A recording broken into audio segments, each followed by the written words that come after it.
la definición de sistema, sus características, que eran la totalidad, equifinalidad, autorregulación e interacción. La definición de familia, que en la medida en que nosotros tengamos en claro la definición de sistemas, vamos a entender muy bien, cuando vimos la definición, perdón, explicamos claramente por qué la familia es un sistema, ¿no? La familia es un conjunto de seres humanos en interacción, en donde el todo es más que la suma de las personalidades en juego. Este sistema le permite a sus miembros el crecimiento, la individuación y le da sentido de pertenencia e identidad.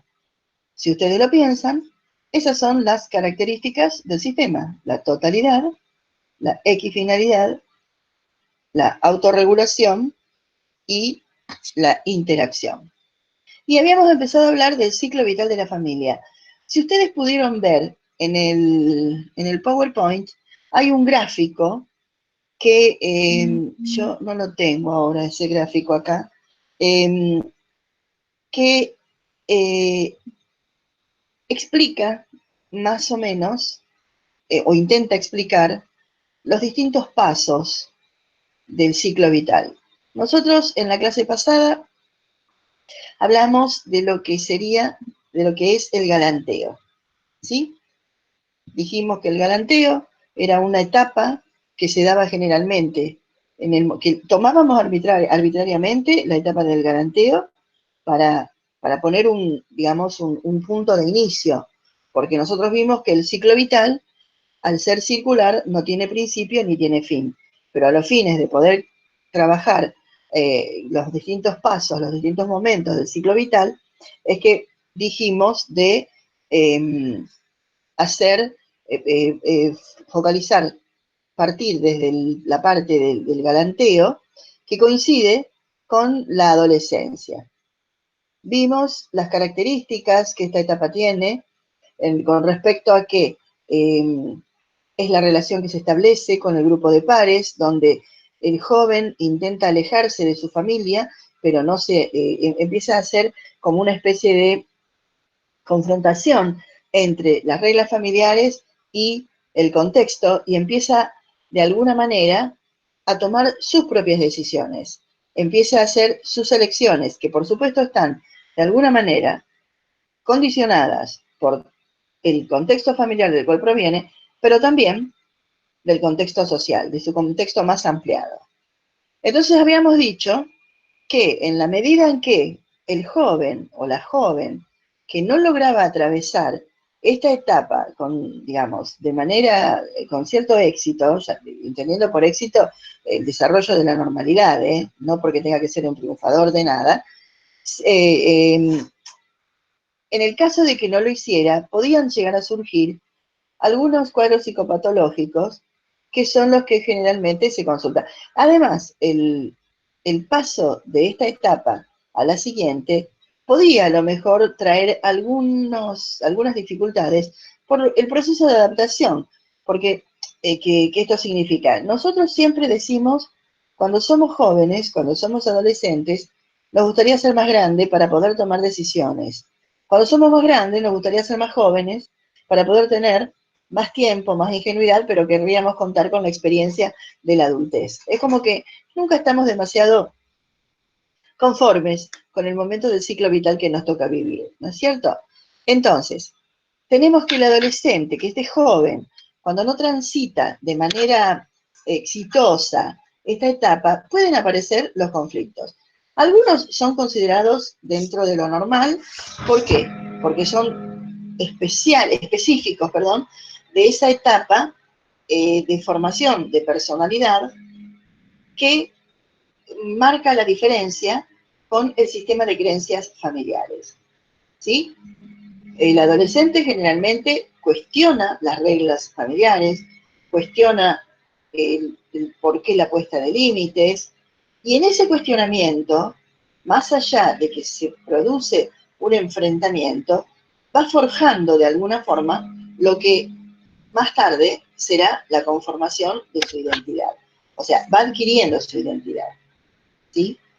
Entonces, habíamos visto que cuando este joven conocía a otra persona, vamos a hablar de la pareja heterosexual, pero digamos, los modos de relación son exactamente igual y los problemas que pueden aparecer, las características de disfuncionalidad que pueden aparecer en cualquier momento del ciclo vital es igual para las parejas hetero como homosexuales.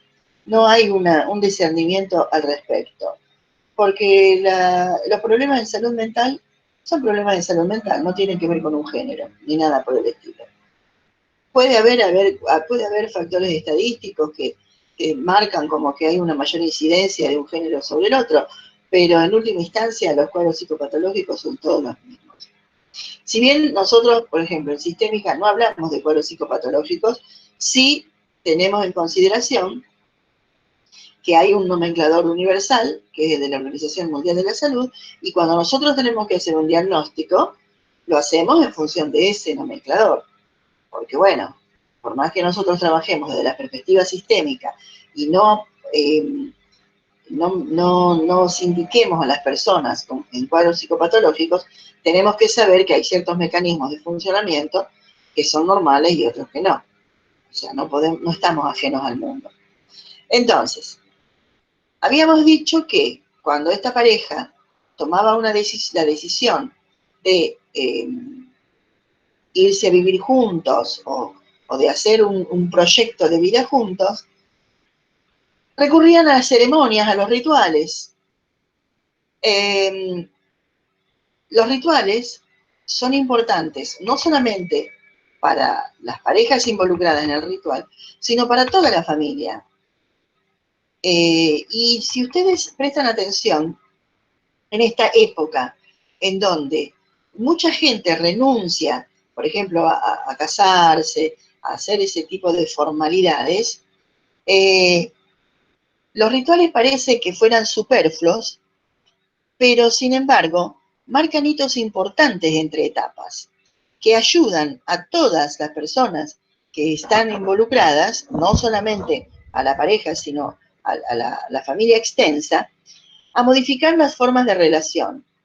Habíamos visto nosotros que cuando la pareja se unía, tenían que conciliar las diferencias, tenían que negociar las diferencias de pensamiento con las cuales vienen, las diferencias de formación con las cuales vienen cada uno, para unir un nuevo sistema familiar que es el propio, en donde van a tomar elementos de sus familias de origen, formas de crianza que han tenido, principios éticos, morales, prejuicios, y tendrán que hacer acuerdos acerca de eso.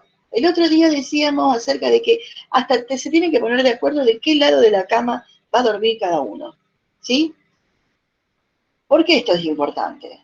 Porque en la medida en que no se hagan estas negociaciones, que no se hagan estos acuerdos, las cosas que quedan en el tintero, a la larga, a la corta, surgen como reproche, surgen como obstáculo. Entonces, nosotros siempre, los sistémicos siempre, cuando trabajamos, creo que se los dije el otro día, cuando trabajamos en pareja, yo siempre hago la misma pregunta. Cuando ustedes decidieron unirse, ¿qué acuerdos hicieron? Y todos se miran como diciendo, ¿de qué está hablando?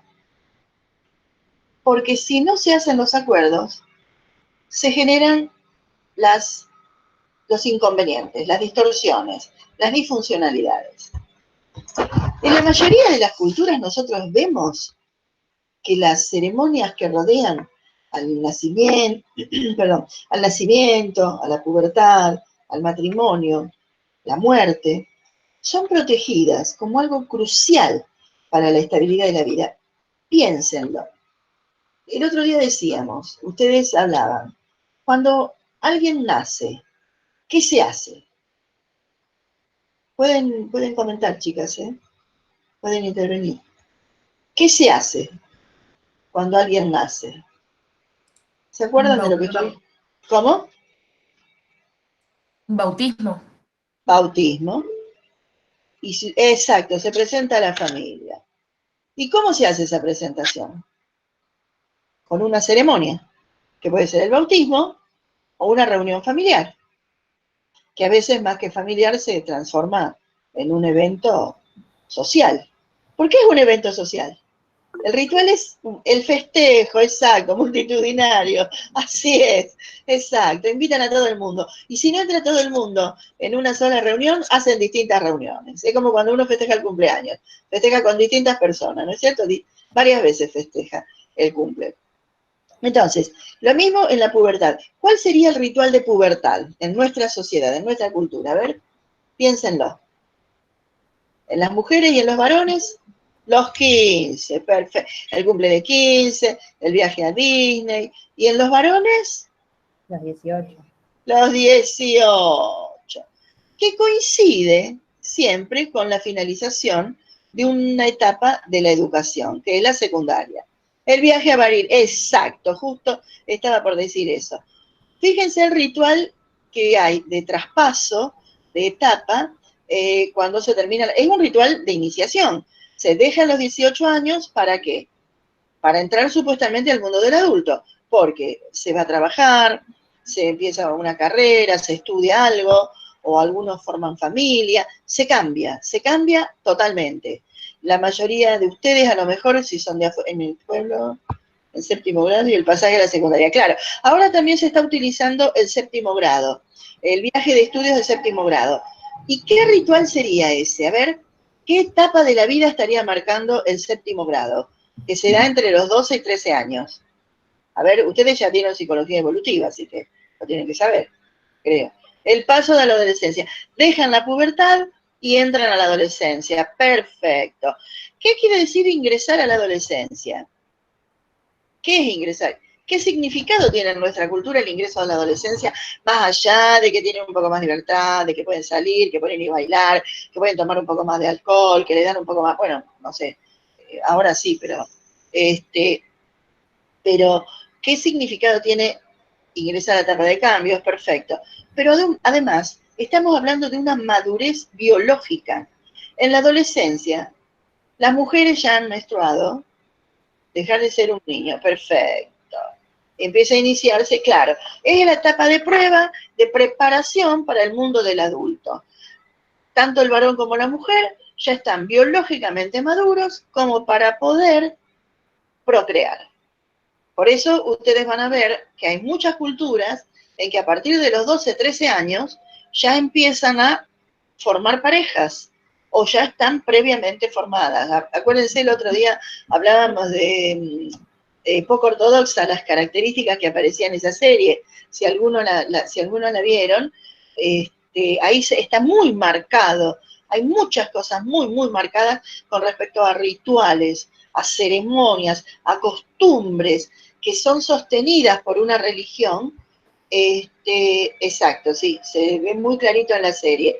Pero bueno, a ver, lo que nosotros vemos en esa serie, nosotros en nuestra cultura occidental y cristiana, ¿no? Porque fíjense, ellos forman parte de un grupo étnico que aparentemente es diferente, pero si se ponen a mirar, no es muy diferente. En donde, a ver, tal vez al ser tan ortodoxo, al ser tan secular, al ser tan rígido, a nosotros nos llama la atención, porque decimos, pero ¿cómo pasan estas cosas en la actualidad? Pero fíjense que supuestamente eso era en la ciudad de Nueva York, en un distrito, en una parte de la ciudad de Nueva York, un grupo social con características muy, muy puntuales.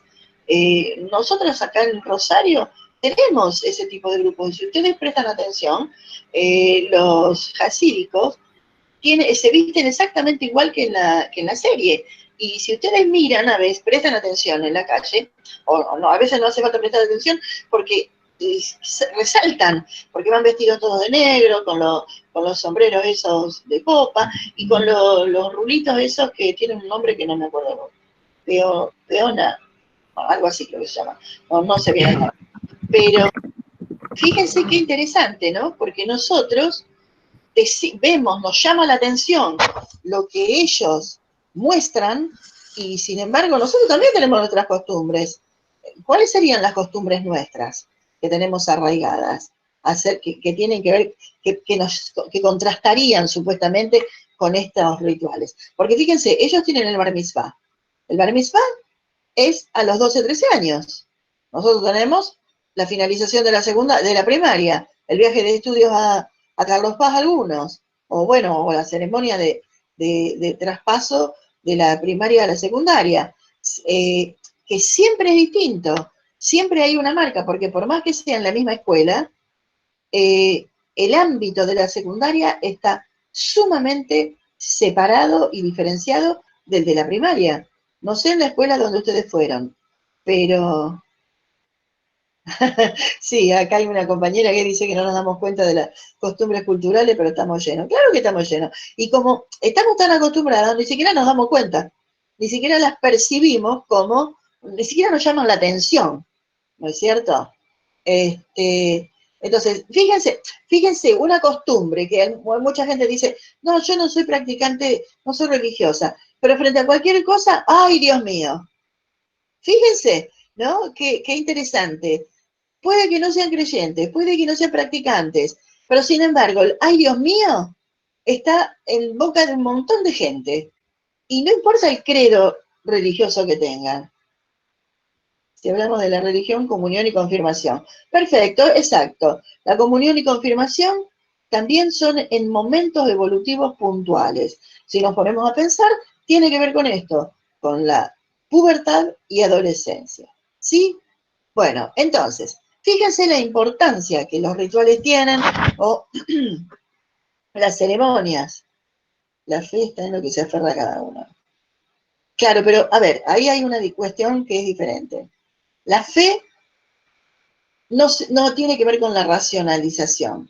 La fe no es racional, no digo que sea irracional.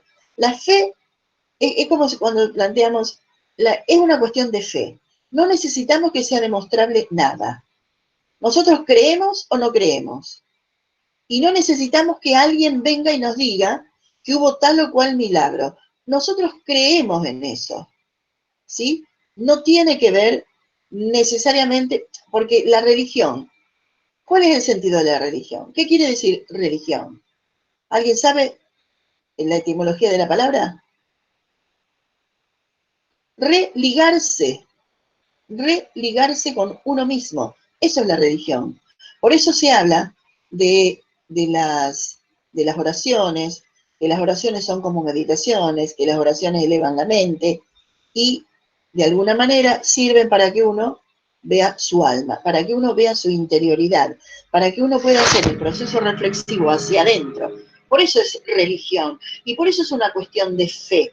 Yo no necesito que nadie me demuestre si existe, si hubo o no un milagro. Yo lo creo a ciegas, no tiene cuestionamiento eso para mí. ¿Se entiende? Que es diferente que de la pauta cultural. La pauta cultural es algo que se ha ido construyendo a través del tiempo y que se ha tomado como algo normal, esperable, cotidiano, que se lo ha incluido en la cultura, en lo social, y por ahí nos discernimos de dónde proviene, de dónde viene, de dónde salió, eh, quién lo hizo primero. ¿Sí? Exacto, es un dogma. Es un dogma. El dogma no tiene cuestionamiento, es cierto lo que dice la compañía de ustedes, que una profesora de filosofía, porque claro, esto tiene que ver con la filosofía, tiene que ver con este preguntarse acerca del sentido de las cosas, ¿no es cierto? Esta es una disquisición que yo les hago. En Estados Unidos hay una controversia muy importante entre los PhD, los philosophy doctor, y los psicólogos y psiquiatras. Los PhD, los philosophy doctor, dicen que ellos pueden hacer terapia porque, como trabajan con el alma, que sería lo mismo que supuestamente los psiquiatras y psicólogos hacemos. Nosotros trabajamos con la psique. La psique, en su origen, la palabra psique, en su origen, quiere decir alma. Psique en griego es alma, que después, por deformación cultural, se transformó en mente. Por eso los PhD hacen ese planteo. Pero bueno, esta es una discusión al margen. Vamos a retomar el tema del ciclo vital de la familia, si no, hoy tampoco lo vamos a terminar, y hoy tengo que terminarlo, porque en la próxima tenemos que ver genograma. Entonces, nosotros tenemos que estos jóvenes tomaban la decisión de unirse y tenían que hacer acuerdos. Una vez que toman la decisión de unirse, hacen la presentación social, se conocen a los padres, se presentan entre sí, hacen los acuerdos, vamos a suponer que hacen los acuerdos como corresponde, no sé cómo es como corresponde, pero bueno, de acuerdo a cada sistema familiar, y entonces entraríamos en la etapa que denominamos en el ciclo vital, en el diagrama que ustedes vieron, en el matrimonio y sus consecuencias.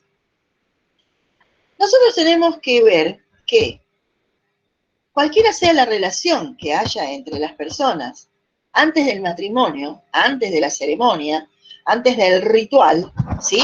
Porque, bueno, haya o no paso por el registro civil, siempre vemos que hay algún ritual. La ceremonia, este ritual, modifica de una manera impredecible la naturaleza de la relación. ¿En qué sentido? Generalmente hay una luna de miel. ¿Qué es la luna de miel? Es un periodo de tiempo de, digamos, ay, pero yo no soy la que acepta Carolina, no sé cómo se hace. A ver, espérame que le aviso si te puede aceptar. Dame un segundo. Hola, Carolina. Oh, dame un segundo. Hola, Carolina, buen día. Hay una alumna que está pidiendo si se la puede aceptar para entrar acá en psicología clínica. ¿Vos podrías, por favor, incluirla? Gracias. Es Carolina, la directora, la que maneja todo esto. Así que espera un cachito que ya te va a incluir. ¿Sí? Bueno, entonces estábamos diciendo que la luna de miel y el tiempo que transcurra hasta que lleguen los hijos suele ser generalmente para las parejas un periodo muy grato. Pero, acá vamos a poner la parte oscura. A ver, para otras puede ser algo muy tensionante. ¿Por qué? Porque si algunos matrimonios, algunas parejas se conformaron con la intencionalidad de dejar sus sistemas familiares, de dejar el entorno en el cual venían, las expectativas que tenían respecto a la conformación de una nueva relación de pareja, pueden verse frustradas porque tal vez las expectativas que tenían no se cumplen, porque las ilusiones que tenían respecto de formar una pareja, de hacer una familia nueva, al no tener acuerdos, negociaciones y desaparecer el motivo por el cual teóricamente se unieron, que es para irse de su contexto familiar, puede que descubran que una vez que están solos, que ha desaparecido el motivo por el cual querían unirse, estarían en un problema muy serio porque tendrían que reformular proyectos de vida para que este matrimonio, para que esta pareja pudiera seguir adelante. Muchas veces las personas llegan al matrimonio con la ilusión de que se puedan lograr muchas cosas y cuando ven que eso está muy alejado de la realidad, tienen una sensación de frustración, de fracaso, que muchas veces puede malograr toda la buena intención que esto pudo haber tenido. Entonces, ¿ahí qué es lo que hay que hacer? Ahí hay que redefinir digamos, los objetivos de la pareja para que de alguna manera esto se pueda recomponer y para que puedan hacer sus nuevos proyectos de vida. ¿Sí?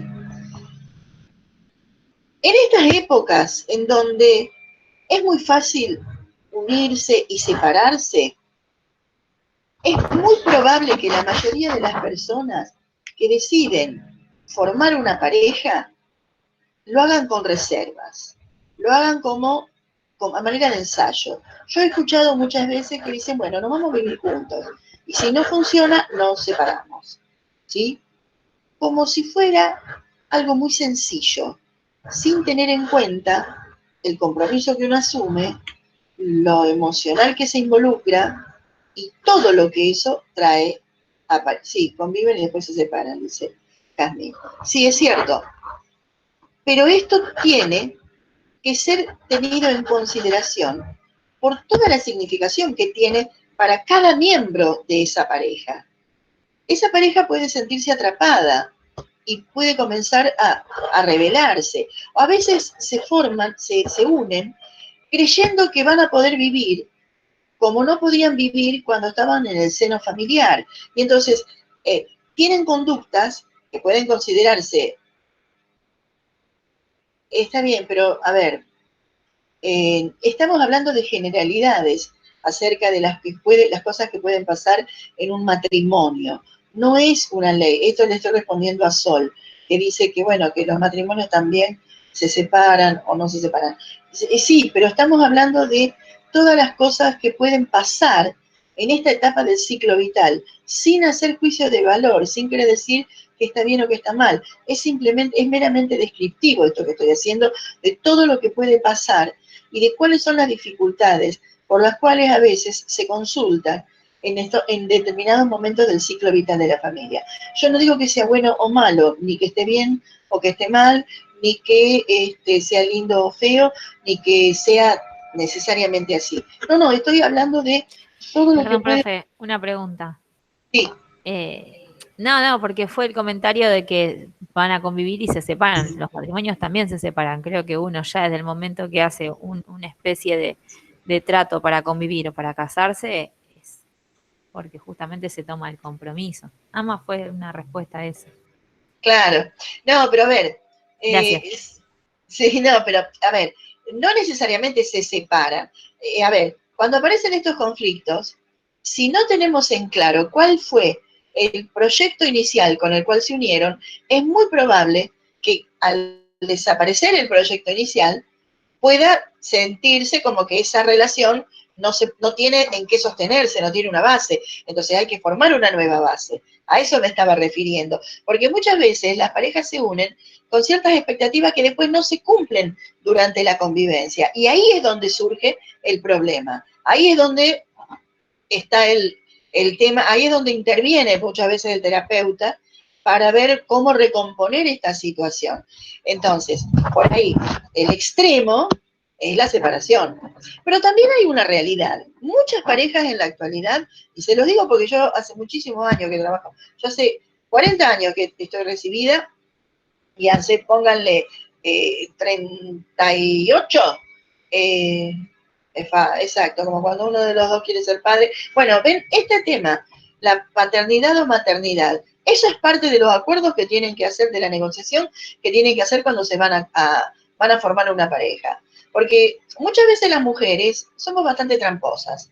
Nosotros decimos, sí, estoy toda de acuerdo, sí, total, después lo voy a poder cambiar. La gente no cambia. A lo sumo, nosotros decimos, se acentúan los síntomas. A lo sumo se empeora, pero sobre lo mismo. O sea, nosotras muchas veces creemos, las mujeres sobre todo, porque los varones no son tan así, pero nosotras las mujeres muchas veces creemos que con el amor todo lo podemos. Y entonces, ¿qué hacemos?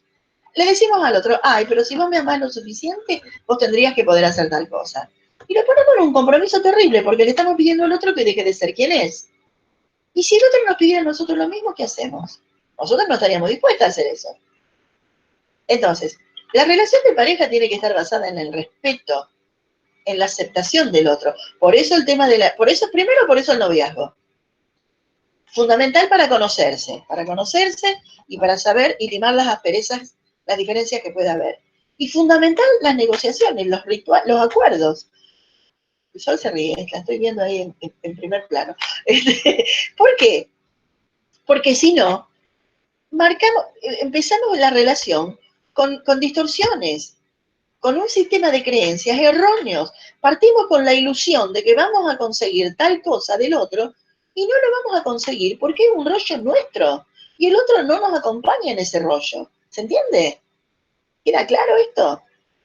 Entonces, por eso es tan importante en la etapa de galanteo Y también es importante el matrimonio antes de tener hijos. Muchas parejas se conforman a partir de un embarazo.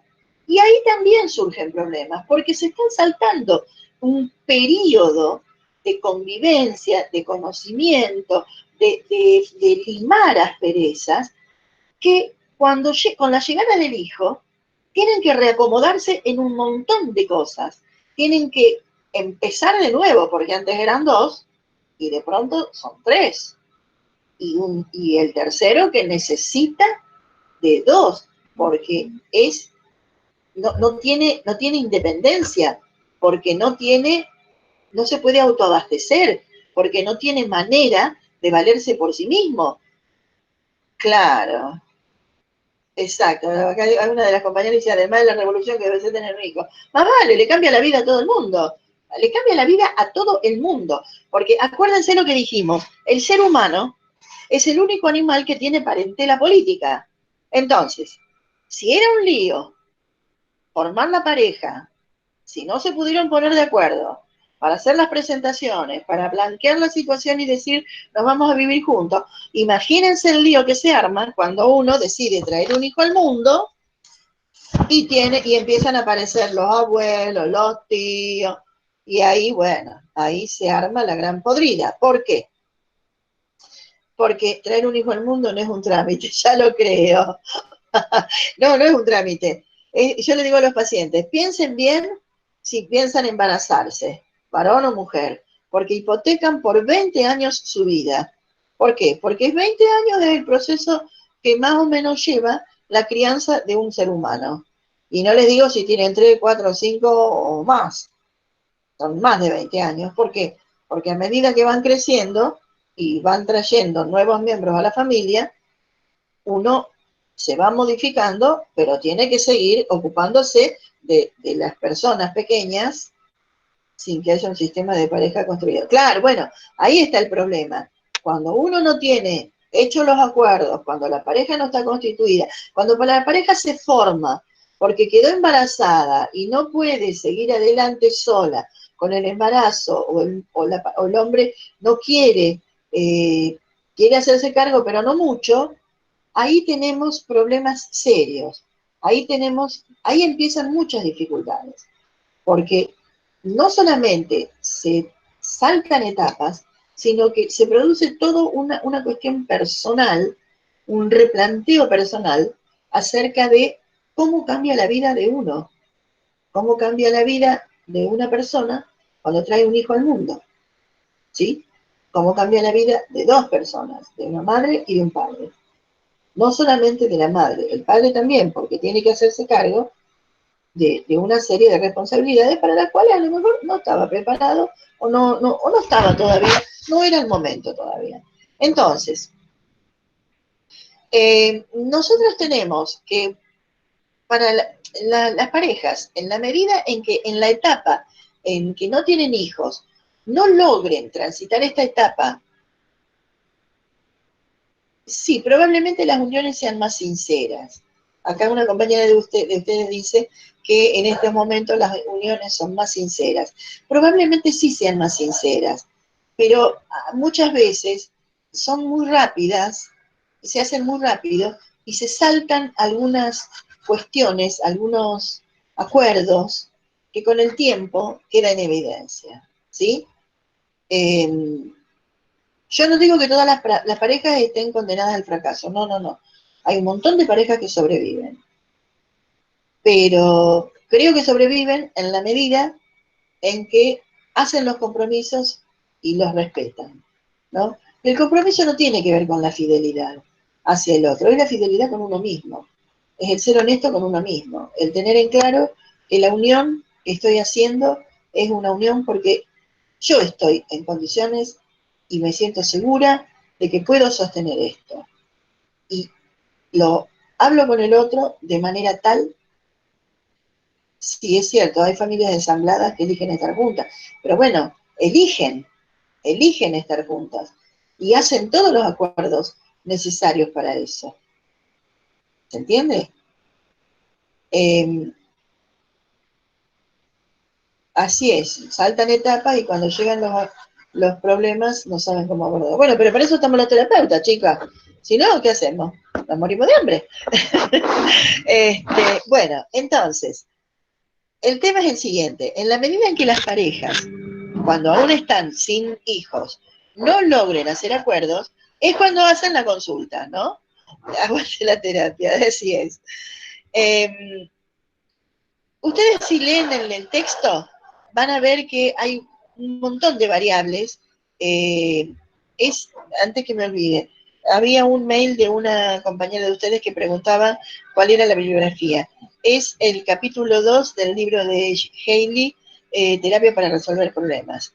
Después, los otros capítulos son muy buenos porque hablan de distintos problemas que aparecen en los distintos momentos del ciclo vital de la familia y cómo las técnicas de Milton Erickson lo resuelven. Porque Haley fue un discípulo de Erickson, que fue uno de los autores, un autor muy importante en terapia sistémica. Pero bueno, es el capítulo 2 del libro de Jay Haley, que está en la bibliografía del programa. El programa está en materiales didácticos de la plataforma. Entonces, vamos a seguir. Bueno, ustedes lean si pueden ese capítulo porque hay un montón de ejemplos que dicen que si yo me detengo a decirlos ahora, me parece que me voy a retrasar mucho en la clase. Entonces, vamos a suponer que esta pareja, que no se unió por un embarazo, sino que se unió por decisión, por elección, transcurrido un tiempo, deciden traer un hijo al mundo. Entonces, se supone que cuando toman la decisión de traer un hijo al mundo es porque tienen resueltas algunas etapas, algunos obstáculos, algunos problemas que había en la etapa del matrimonio sin hijos, que los han resuelto, y entonces se animan a traer un hijo al mundo. El nacimiento de un niño plantea otras cuestiones y desestabiliza las antiguas. Para muchas parejas, este periodo es algo fantástico. La espera de un hijo es algo genial, es algo que es muy bienvenido, pero hay otras parejas que lo toman como una situación penosa, como una situación dolorosa. ¿Por qué? Porque acá nuevamente empiezan las negociaciones y esta vez, como lo dijimos antes, con la familia de origen. Hay que hacer acuerdos nuevamente acerca de qué lugar van a ocupar los abuelos, qué nivel de importancia. Sí, a veces se unen. Sí, hay muchas familias que se unen a partir de eso.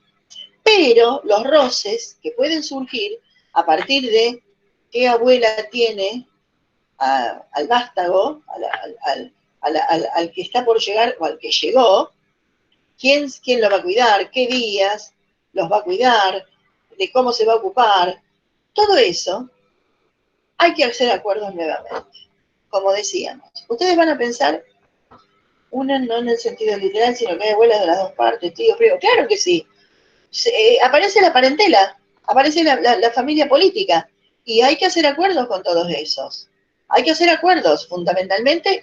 Yo tengo un paciente que creo que se los conté, no me acuerdo, porque como doy clase en otras dos clases más de otra facultad, y estoy dando exactamente lo mismo, no me acuerdo en qué lugar lo conté. Yo tengo un paciente que está casado, bien, con una chica, pero él tiene una composición familiar muy, muy afectiva y son muy unidos.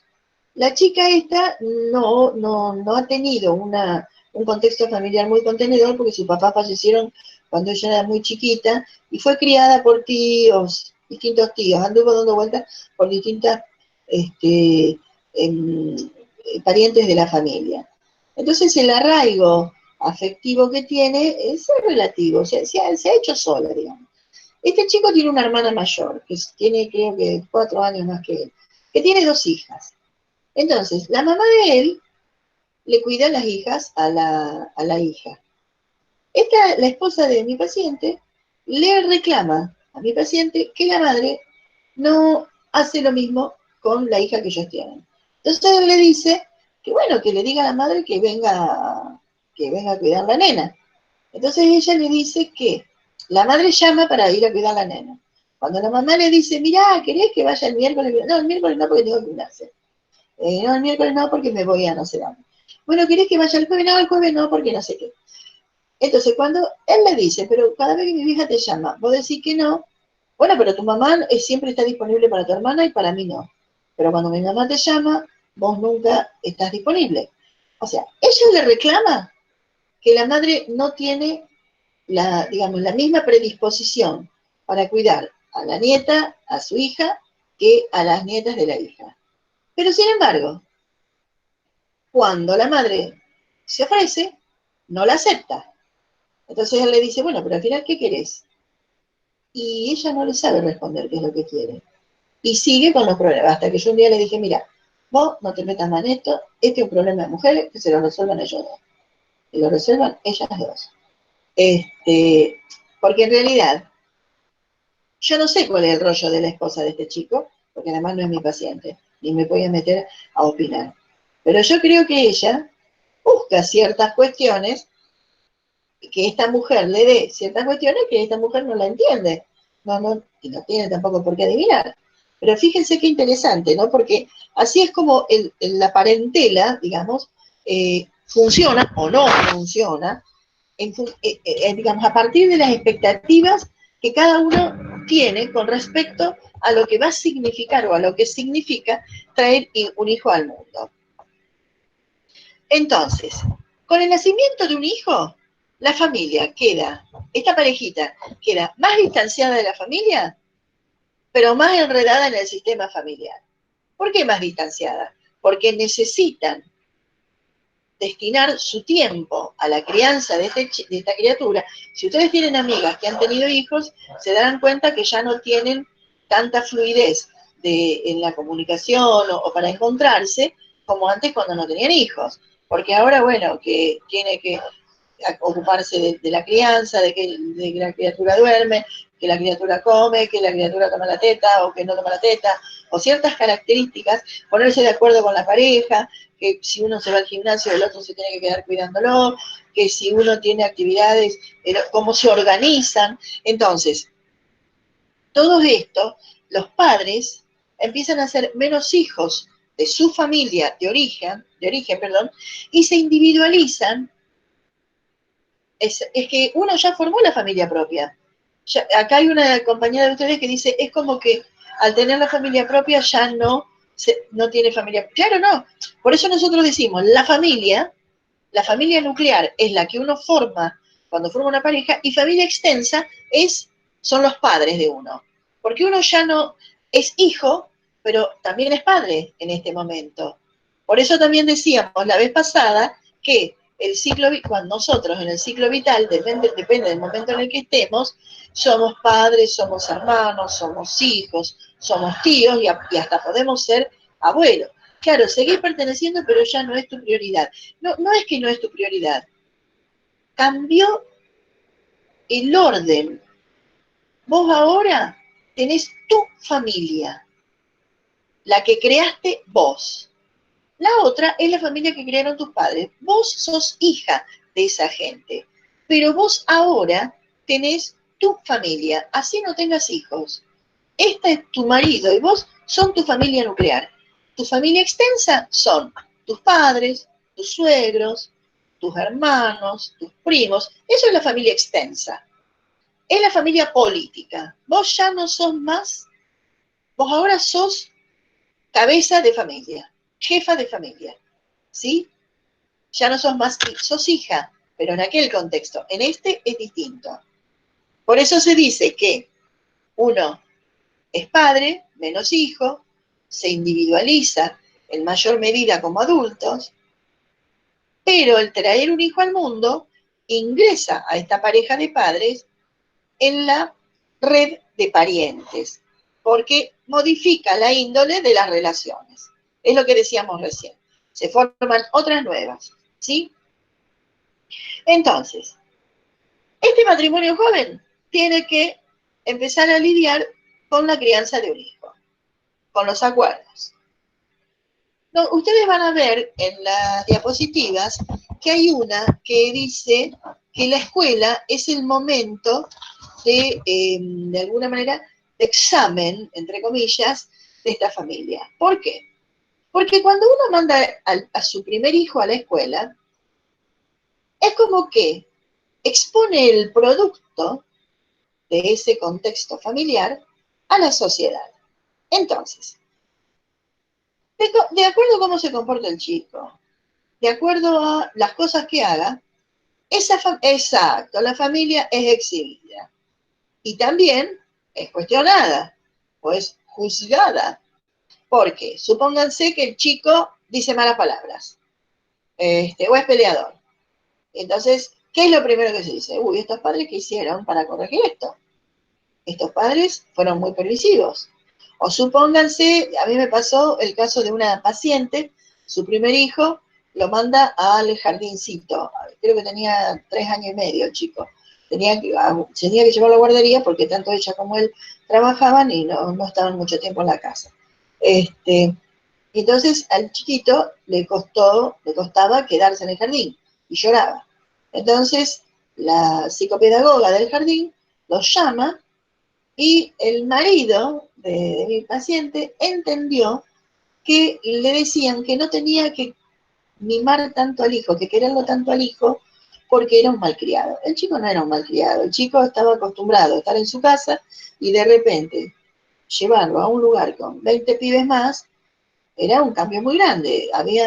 Hay un texto de Picasso que dice que él era feliz hasta los 4 años, porque a los 4 cuando lo llevaron a la escuela, él era el rey de la casa, y cuando fue a la escuela se dio cuenta que eran todos reyes, igual que él, o sea que eran todos iguales, ahí no había diferencia.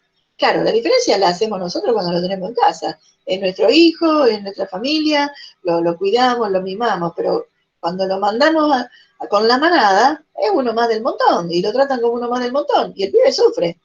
El chiquito al final, cuando este muchacho le dice, ¿pero qué me está diciendo? ¿Que yo tengo que querer menos a mi hijo? Este, la sugerencia que yo me acuerdo que le hice a ella fue que lo retire del jardín y que esperara hasta mitad de año para ingresarlo, porque esto era en marzo.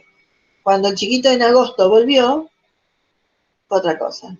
Era cuestión de adaptación, de maduración. Le faltaba un cachitín de maduración para poder aceptar que es normal, porque además de repente estaba toda la familia alrededor del pibe, es como decíamos recién, ¿no? Era el rey de la casa y de pronto va a un lugar donde lo destronaron, entre comillas. No, él no tenía la culpa.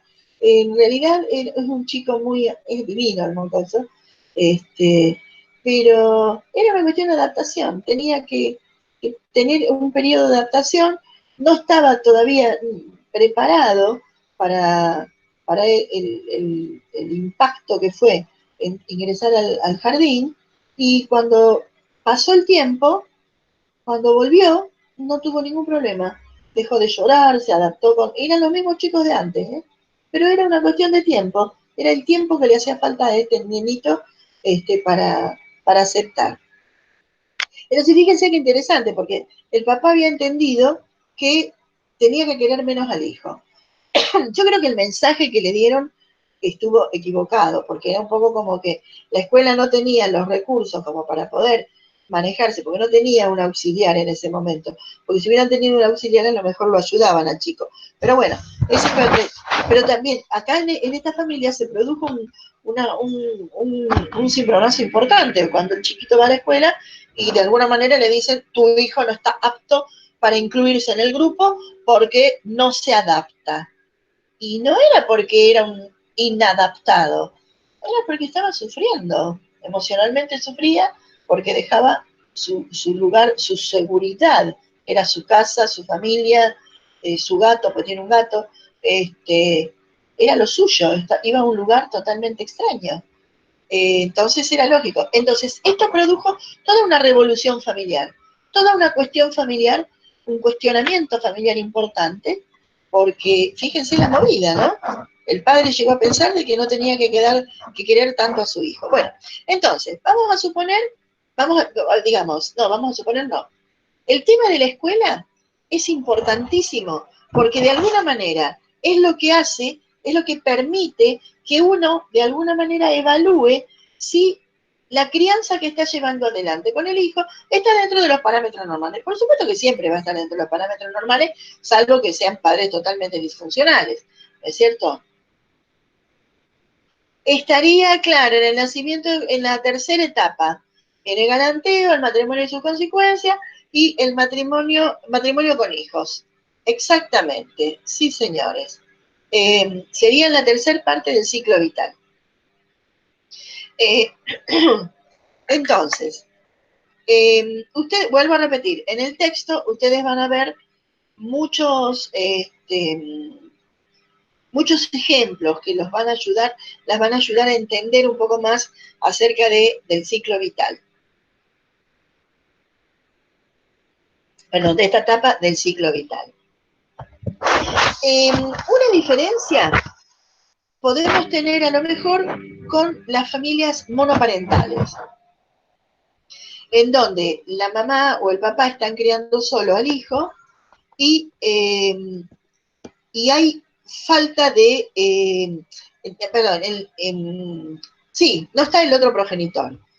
Esto es un problema estructural importante, en donde muchas veces aparecen los abuelos como necesidad y la negociación que hay que hacer con los abuelos, porque bueno, a lo mejor la familia monoparental, al ser monoparental, al estar sola la mujer o el varón, necesita de alguien de la familia, de ayuda, y no quiere, por ejemplo, meter gente de afuera, gente extraña.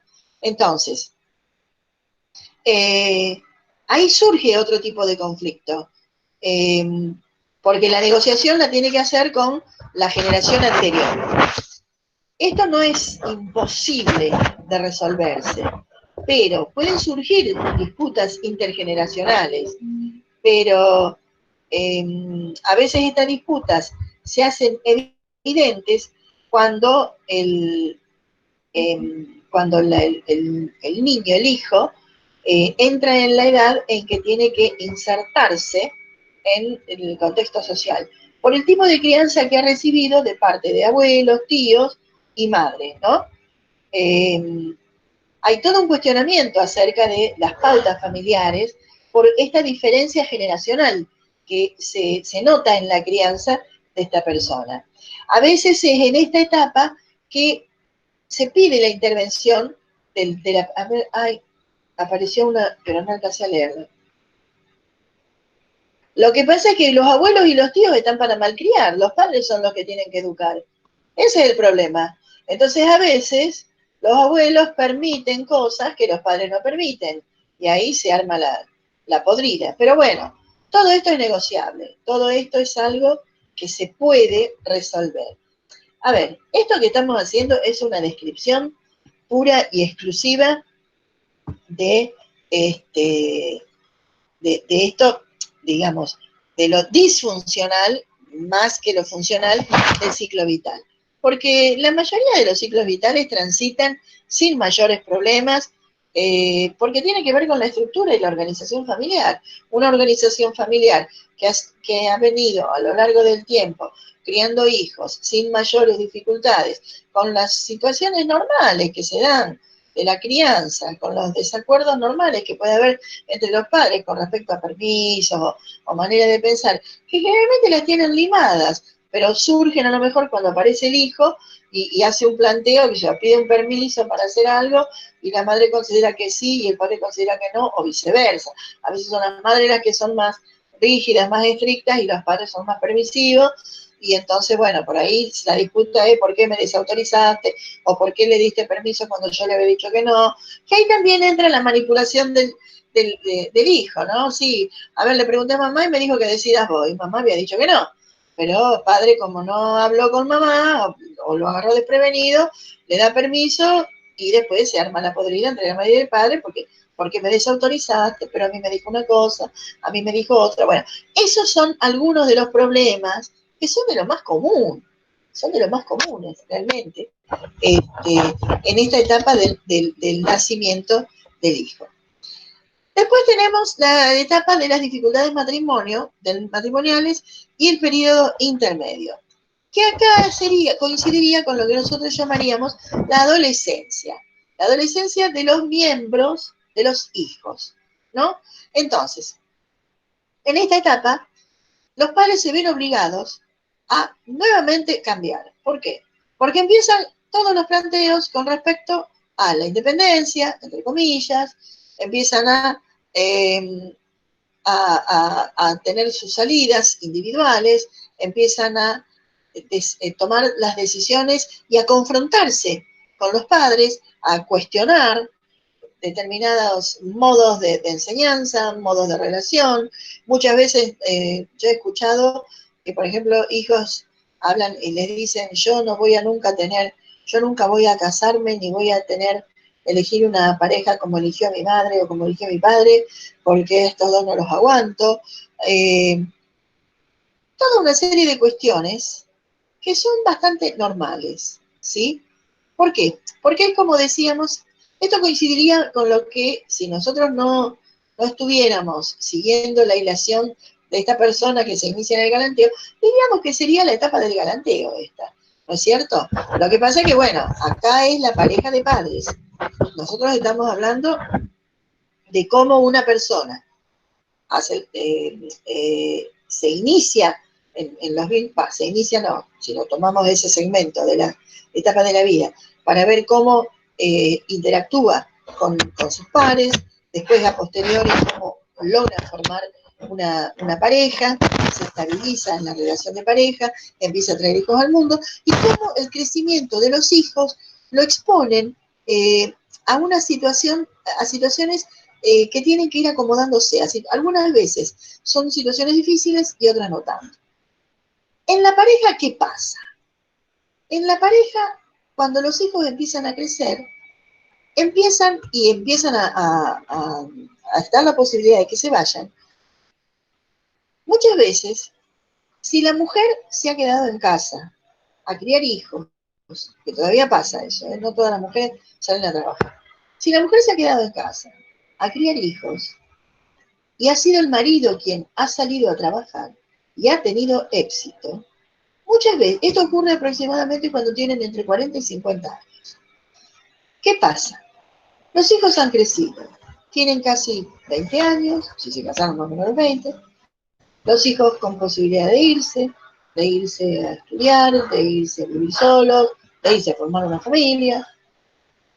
Esta pareja se encuentra frente a frente nuevamente. Y todas las cuestiones que pudieron no haber sido tenidas en cuenta cuando recién formaron la pareja, pueden volver a surgir. ¿Por qué?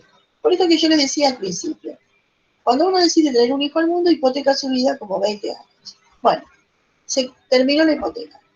Y ahora estamos, no como al principio, pero nos encontramos frente a frente con la experiencia, con una historia de vida y probablemente con algunos problemas o algunos roces que los postergamos por la crianza de los hijos, porque priorizamos eso, pero que vuelven a aparecer cuando ya no está en el foco, en el eje, la crianza de los hijos.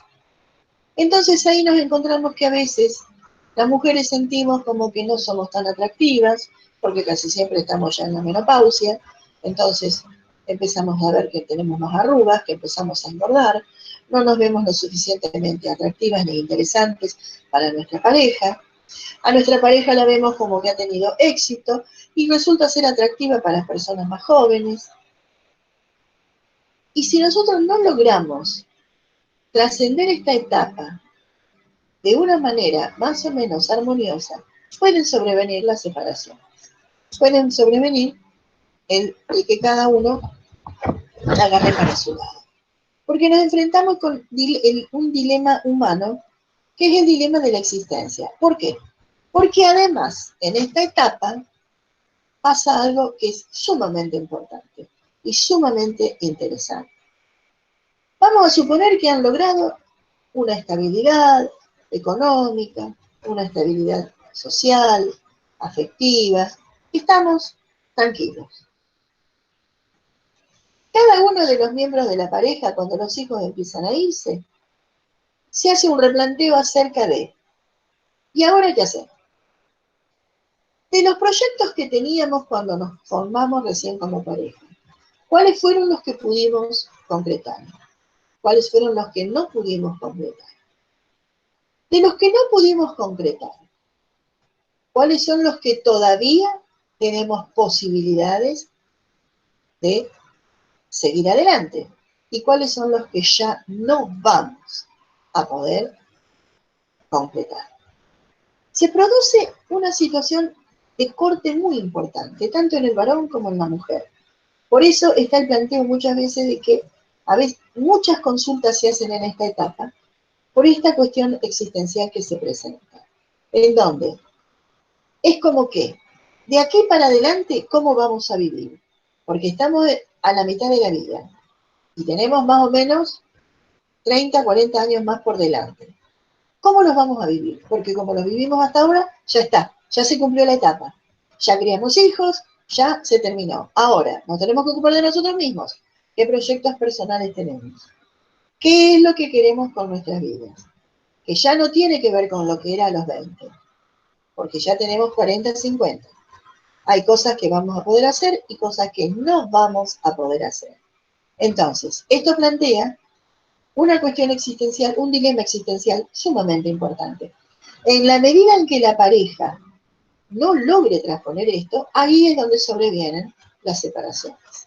Ahí es donde, cuando no se puede trascender este problema, resolverlo en pareja, es cuando queda cada uno por su lado.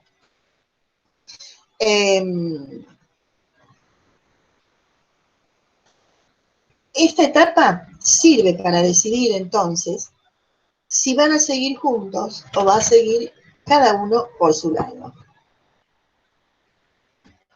Obliga a los padres a comprender que los hijos se van a ir del todo. Los padres siempre supieron que los hijos iban a estar, pero en algún momento se iban a ir. Bueno, llegó el momento en que los hijos se empiezan a ir y quedan solos frente a frente. Entonces, es importante cómo resuelvan esta etapa por todo lo que viene después. ¿Sí? Ustedes van a ver después, entonces, a ver, estoy viendo si me estoy olvidando de algo.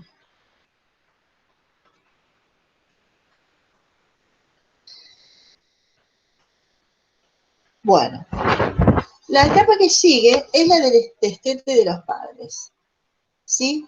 Es cuando, de alguna manera, ¿qué es el destete? Tiene que ver con esto que estábamos diciendo recién. Pero se llama el destete de los padres porque es cuando uno de los hijos, uno de los miembros de la familia, empieza a hacer síntomas. Al notar que probablemente en el contexto familiar no están las condiciones dadas como para que el hijo se pueda ir. Entonces, aparece el síntoma en uno de los miembros de la familia, ¿sí? Y muchas veces el miembro de la familia que aparece con síntomas es el hijo. Es el que, de alguna manera, trata de resolver esta problemática, esta situación, de la dificultad que tienen los padres para adecuarse a la nueva etapa de vida que están empezando a vivir, y entonces es el síntoma, de alguna manera, estaría sirviendo como para ayudar a los padres a transitar esta etapa. Por eso es el destete, ¿no es cierto? A veces, en la medida en que esto se mantenga, se puede cronificar el síntoma y tenemos problemas bastante serios con respecto a digamos, a los cuadros que pueden surgir en los hijos, ¿no? Estamos hablando de la cronificación de la enfermedad. Muchas veces las consultas se hacen en esta etapa porque terminan, el síntoma termina quedándose a vivir y es sumamente difícil reestructurar la organización familiar, ¿sí? Bueno, y la última etapa sería el retiro de la vida activa y la vejez. Aquí el problema surge cuando los miembros de la pareja se jubilan. El tema de la jubilación, si bien en esta etapa, en nuestra época, en nuestra cultura, la jubilación está vivida de otra forma, de una manera como mucho más alegre, dinámica, digamos. Antiguamente la jubilación era salir del canal productivo y era como sentarse abajo en un árbol a esperar la muerte, ¿no? Ahora ya ha cambiado mucho, ¿por qué? Porque uno se jubila a los 60, 65 años, pero sigue estando muy activo, entonces por eso se prolonga muchas veces la cuestión de mantenerse activo laboralmente.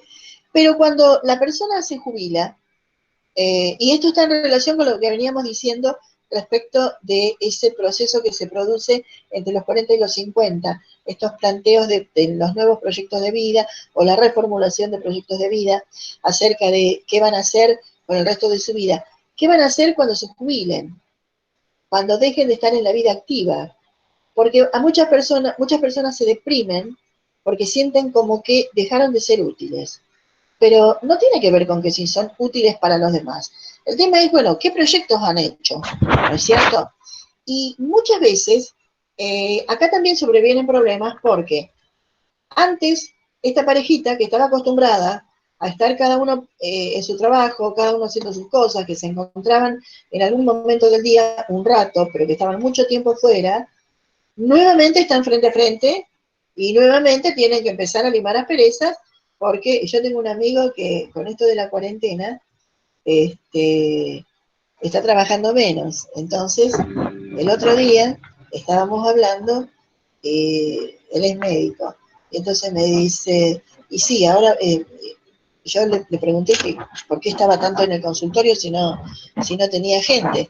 Y me dice, le tengo que dejar descansar un poco a mi mujer. Dice, porque si no te imaginas todo el día me tiene en casa, la tengo podrida. Y yo me empecé a reír y me dice, te prohíbo que te rías. Pero claro, entonces pensé, claro, es lo que pasa en la jubilación. Uno se pone pesado, uno que está acostumbrado a estar trabajando, a estar afuera, de pronto está todo el tiempo en casa, se pone pesado, empieza a echar. Entonces la mujer o el hombre que se vaya, que se raje.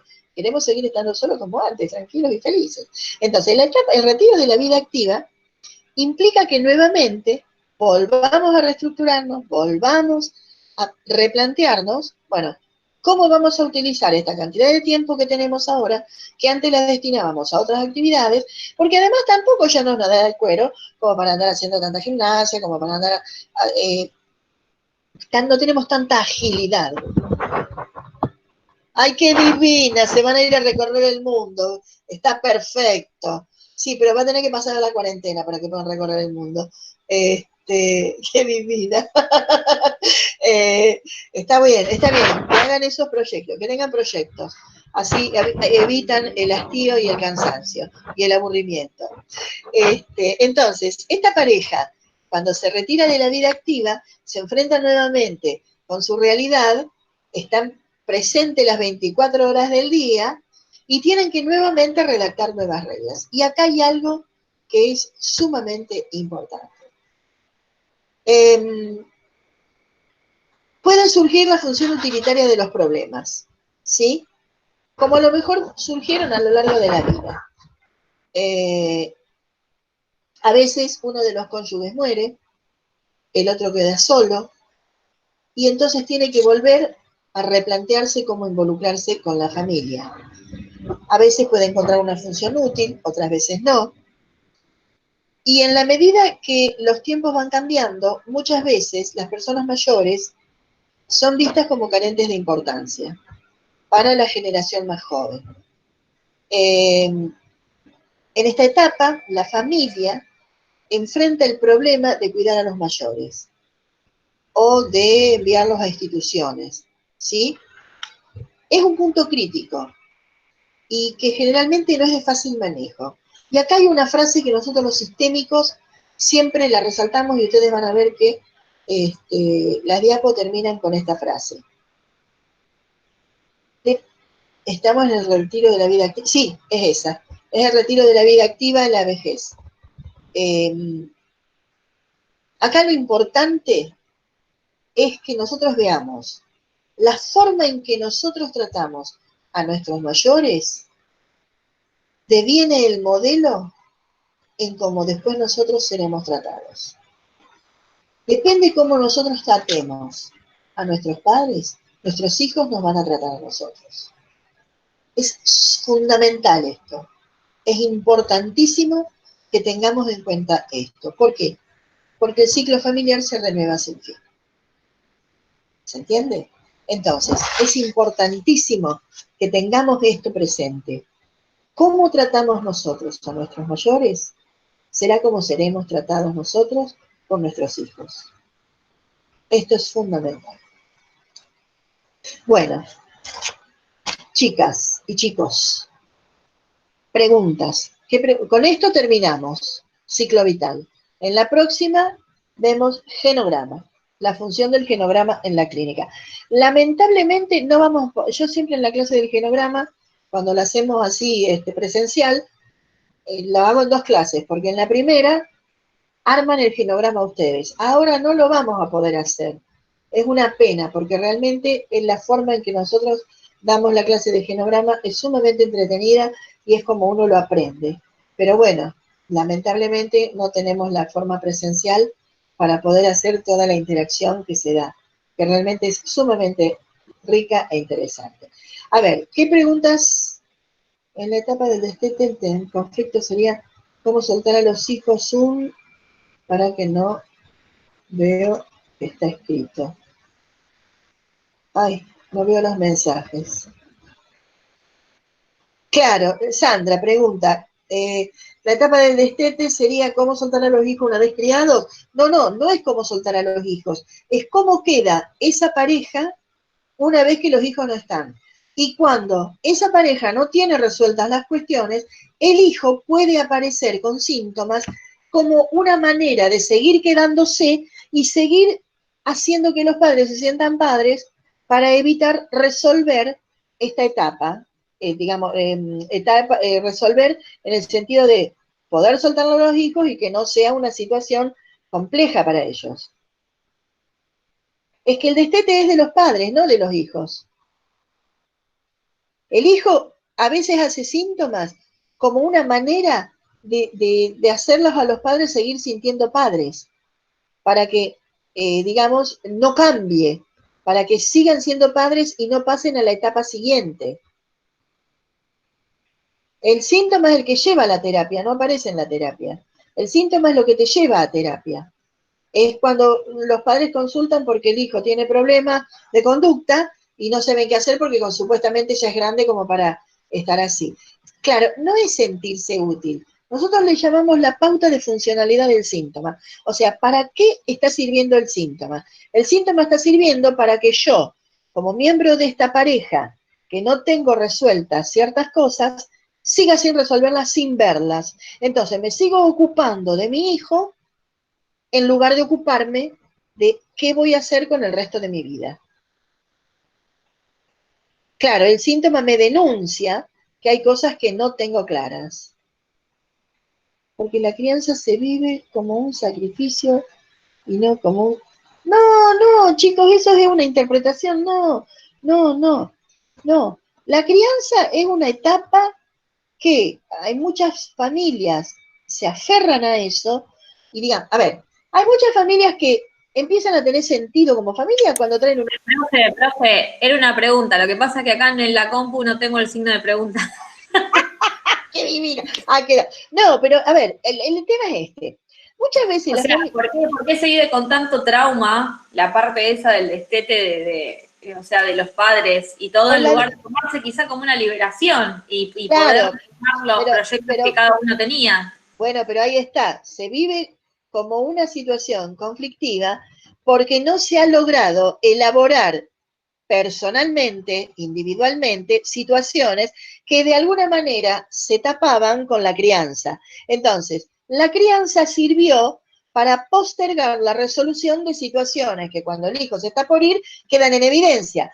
como el hijo por ahí percibe que los padres no están en condiciones de poder resolver esa cosa, aparecen los síntomas como una manera de seguir siendo padres, seguir siendo hijos y que todo siga igual y nada cambie, aunque esté todo podrido. ¿Se entiende? Esa es la pauta de funcionalidad. Sí, ahora sí. Sí. Pero no es un sufrimiento la crianza, ¿eh? No, porque también hay gente que toma a los hijos como el sentido de su vida. Y por eso cuando los hijos empiezan a ir, es como que la vida pierde sentido. ¿Ahora para qué sirven? ¿Se entiende? Ese es el rollo. Pero es el rollo de uno, no es el rollo del pibe. Claro. Entonces, el síntoma es lo que lleva a terapia. Y cuando surge esto, por ahí el chico sale del medio y queda la madre, el padre o la pareja de padres tratando de resolver la situación problemática. En realidad, Claro. Y ahí también viene la parte de cuando el retiro de la vida activa y todo lo demás, quizás toman eso o toman la crianza del hijo y decir, bueno, ya que lo terminé de criar, no sirvo para más nada y ahí viene todo exacto, el... claro. Claro, porque hay mucha gente que toma a la familia o a los hijos como el sentido de su vida. ¿Quién llega a terapia? Pregunta Irina. Y a veces depende de quién tenga el síntoma. A veces llegan los padres, a veces el hijo. Claro, sería el síndrome del nido vacío. Es eso. En otras corrientes se llama de esa manera. Nosotros le llamamos el destete, pero bueno, es la manera romántica. Puede llegar cualquiera de los miembros de la familia a terapia. Ojo, chicos, no siempre que se consulta es por esto. Nosotros lo planteamos como uno de los problemas del ciclo vital, del momento del ciclo vital. ¿Se entiende? Bien. Abren el micrófono si quieren, pregunten así, no hay problema, ¿eh? Con respecto a la bibliografía que se va a Sí. utilizar, más allá del texto este que nos dio para leer, hay un libro que me comentó una compañera que se está usando en los años anteriores, que se llama Hacia una clínica del discurso. Quiero saber si hay que comprarlo o lo Bueno, podemos... ese libro, Hacia una clínica del discurso, es el libro de la cátedra. En ese libro vos tenés el capítulo de sistémica, que es el que escribí yo, que está todo lo que yo estoy diciendo, está todo sistémica. El tema es que yo les sugeriría que del capítulo el capítulo ese lo lean una vez que terminemos de dar sistémica, que terminemos genograma. ¿Por qué? Porque si ustedes, eso es un resumen de toda la parte sistémica de la materia. Y si ustedes, es lo que les decía al principio, si ustedes van al resumen del principio, después cuando resumen, no les queda nada. Se llama Hacia una clínica del discurso. El capítulo es Hacia una clínica sistémica. ¿Sí? Hay un Profe, poco... Sí. no, termine y después le pregunto. No, es que no me acuerdo qué te iba a decir. Dale. Profe, tengo una duda. Sí. Cuando esto de que el hijo deja la casa, se va, Ajá. ¿qué pasa cuando esto se encuentra alterado y se produce todo lo contrario de que el hijo se queda conviviendo con los padres a una edad donde ya se supone que debe independizarse? Bueno, eso puede tener que ver con varios motivos. A lo mejor no tiene que ver con una cuestión patológica, a lo mejor tiene que ver con una cuestión económica y social, que es lo que está pasando actualmente. Hay mucha gente, hay muchos hijos grandes de 30, 35 años que siguen viviendo con los padres porque no tienen los recursos para irse a vivir solos, porque no han formado una pareja, o muchas veces forman la pareja y se van a vivir los tuyos, los míos, los nuestros, que no son necesariamente familia ensamblada, sino se van a vivir con los padres. Pero es fundamentalmente por un factor económico, no siempre es por una cuestión psicopatológica, ¿sí? Agostina pregunta si compran el libro. Si lo quieren comprar, sí. Porque el libro ese se utiliza en toda la materia, Hacia una clínica del discurso, porque es el libro de la cátedra. Y cuando empiezan a ver psicoanálisis, se ven todos los capítulos de ese libro. ¿Se entiende? Bien. El tema es que nosotros tenemos ese libro para vender, pero con esto de la cuarentena no lo tenemos. Se consigue en lo de Poli Laborde, que yo no me acuerdo dónde queda. Creo que es en la calle 3 de febrero. Si ustedes me dan hasta la semana que viene, yo les averiguo bien la dirección de la editorial, porque no me acuerdo ahora bien dónde queda. ¿Mm? Bien. ¿Qué otras preguntas, chicas? Hacia una clínica del discurso. Colgado, o se cayó. Ay.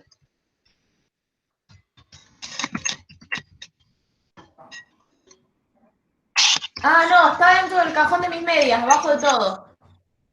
¿Así? Se te está escuchando ¿Qué todo. perdiste las medias, Abril?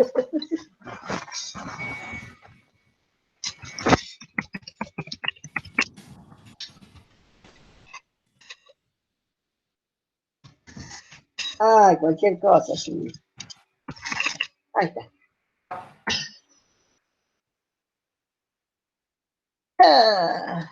Creo que no está en digital, chicas.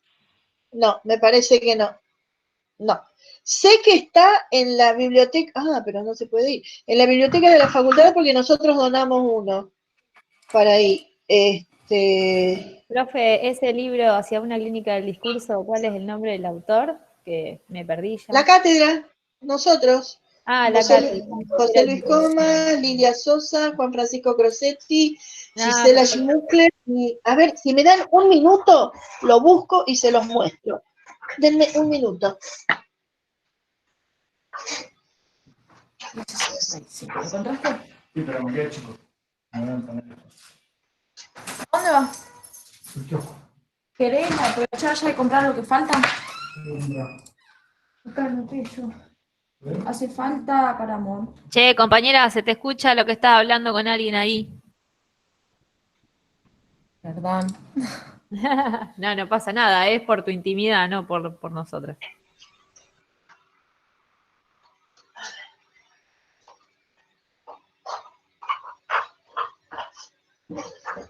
A ver, este es el libro, ¿lo ven? ¿Lo ven? A ver.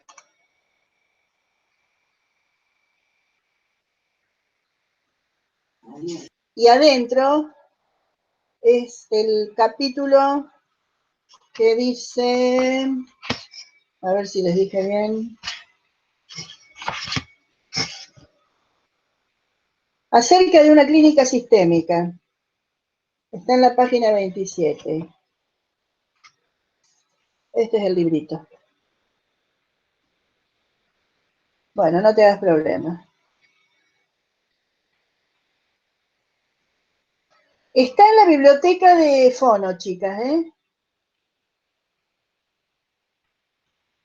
Abajo están los autores. Los autores somos todos los docentes. Bueno, José Luis falleció, así que no, pero lo mismo está. Nosotros los textos de José Luis los trabajamos. Bien. ¿Alguna otra pregunta?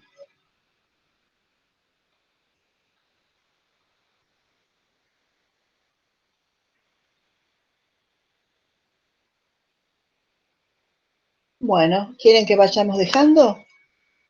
¿Les parece? Nos vemos, yo pido ahora para nuevamente la semana que viene a las 9 el teórico, ¿de acuerdo? Así que espero que nos veamos. Muchas gracias a todas, mucha suerte, buen fin de semana. Hasta luego.